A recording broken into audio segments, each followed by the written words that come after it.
আসসালামু আলাইকুম সুপ্রিয় দর্শক, আপনাদের প্রত্যেককে আমন্ত্রণ জানিয়েছি ডায়নামিক টকে। আমি নিয়ামুল আজিজ সাদেক আছি। আপনাদেরকে বলছি যে আজকে যে ত্রয়োদশ জাতীয় সংসদ নির্বাচন গতকাল থেকে যে প্রচারণা শুরু হয়েছে, সামাজিক মাধ্যম থেকে শুরু করে বিভিন্ন জায়গায় পাচ্ছি। আপনারা নিশ্চয়ই লক্ষ্য করেছেন, গতকালকে জামায়াতের আমির তিনি কার্ড নিয়ে ব্যঙ্গ বিদ্রুপ করেছেন। তার বিপরীতে আমরা দেখেছি যে তারেক রহমান তিনি বলেছেন যে জামায়াতের শিরকির কারণে দেশে ভূমিকম্প হচ্ছে। এই ধরনের নানা ধরনের বাক্যালাপ হচ্ছে, যেটি আমরা আগেও দেখেছি। নির্বাচনের আগে এই কথার যুদ্ধটি কিন্তু অনেক বেশি পরিমাণে আসছে। এখন কথা হচ্ছে, এই কথার যুদ্ধ শেষ পর্যন্ত যেন কোনো ধরনের সহিংসতায় রূপ না দেয়, সেটি যেন কেন্দ্রগুলোতে প্রভাব না পড়ে।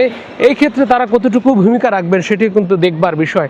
আপনাদেরকে জানিয়ে রাখি, এখন আমি আছি পিরোজপুরে। পিরোজপুর জামায়াতের ঘাঁটি হিসেবে পরিচিত, অন্তত এই এক নম্বর জায়গাটি, যেটি হচ্ছে আল্লামা দেলোয়ার হোসেন সাঈদী। দীর্ঘদিন থেকে তার ব্যক্তি জনপ্রিয়তা কিংবা জামায়াতের কিছুটা জনপ্রিয়তা, সেখানে অনেকে কিন্তু হিন্দু অধ্যুষিত রয়েছে। এই হিন্দুদেরকেও তিনি কাছে টেনেছেন এবং সেই জায়গায় যে অচলায়তন, সেই অচলায়তন ভেঙে দিয়ে তিনি বারবার এখানে নির্বাচিত হয়েছেন। যদি বলা হয় তিনি জোট থেকে নির্বাচন করেছেন 2001 সালে, সেখানে নির্বাচিত হয়েছেন 4000 ভোটের বেশির ব্যবধানে।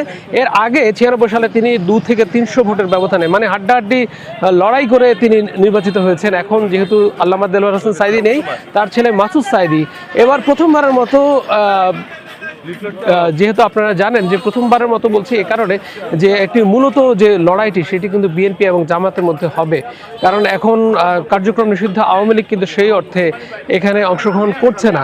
আর যদি বলি, পিরোজপুরে 3টি আসন, এখানে জনসংখ্যার পরিমাণ হচ্ছে প্রায় 11 লাখ। একটি আসনে হচ্ছে 3,92,000, আরেকটি আসনে 4,92,000, আরেকটি আসনে 2,41,000। তো এই যে আসনগুলোর বিন্যাস, সবচেয়ে ছোট আসন বলা হচ্ছে পিরোজপুর 3 আসন।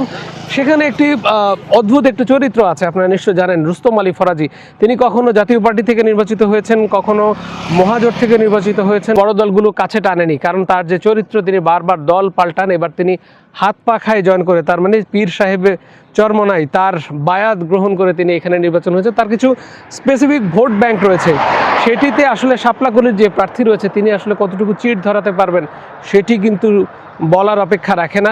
আনোয়ার হোসেন মঞ্জু, তার ছোট ভাই এখানে নির্বাচনে অংশগ্রহণ করছে, যে কারণে তিনি একটি ভোট ব্যাংক কিন্তু অলরেডি পেয়ে যাচ্ছেন। আর তিনি এবং বিএনপির যদি ভোট ব্যাংক কাটাকাটি হয়ে যায়, সেখানে জামায়াত শামীম সাঈদী তার জেতার সম্ভাবনাও রয়েছে। আর এই এক আসনে যেহেতু দেলোয়ার হোসেন সাঈদী তিনি দীর্ঘদিন জিতে আসছেন, তার একটি ইমেজকে কাজে লাগানোর একটি বিষয় রয়েছে, সেটি আমরা দেখতে পাচ্ছি। সহিংসতামুক্ত একটি নির্বাচন আমরা কামনা করতেই পারি। তো এই জানিয়ে বিদায় নিচ্ছি আজকের মতো। সবাই ভালো থাকবেন, সুস্থ থাকবেন, আর দেখতে থাকবেন ডায়নামিক পিপল।